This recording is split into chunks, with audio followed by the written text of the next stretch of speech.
The Atlas Coelestis is a star atlas published posthumously in 1729, based on observations made by the First Astronomer Royal, John Flamsteed.The Atlas, the largest that ever had been published in the first comprehensive telescopic star catalogue and companion celestial atlas, contains 26 maps of the major constellations visible from Greenwich, with drawings made in the Rococo style by James Thornhill.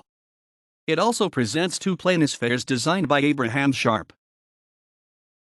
The first stellar atlas based in telescopic observations, the Atlas Coelestis, was published only 10 years after the death of Flamsteed, by his widow, assisted by Joseph Crostwood and Abraham Sharp. It was preceded by the Opus Stellar Augmentarentium Catalogus Britannicus, or simply British Catalogue, published in 1725, with 2,919 stars.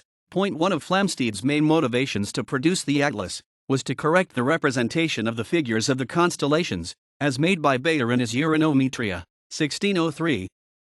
Bayer represented the figures viewed from behind, not from the front, as was done since the time of Ptolemy, which reversed the placement of stars and created unnecessary confusion.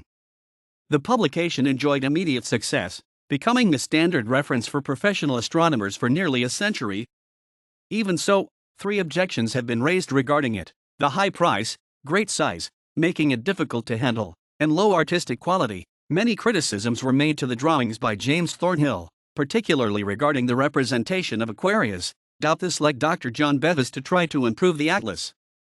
In 1745, he produced the Uranographia Britannica, with smaller dimensions, updated with observations and more artistic pictures.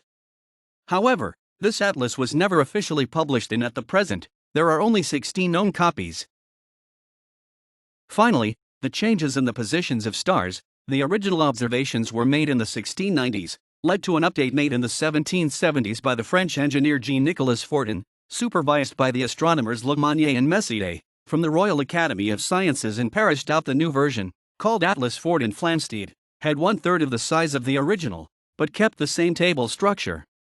There is also some artistic retouching to some illustrations, mostly Andromeda, Virgo, and Aquarius. The names of the constellations are in French, not in Latin, and the atlas included some nebulae discovered after the death of Flamsteed. In 1795 it was published in an updated version, produced by McCain and Lalande, with new constellations and many more nebulae.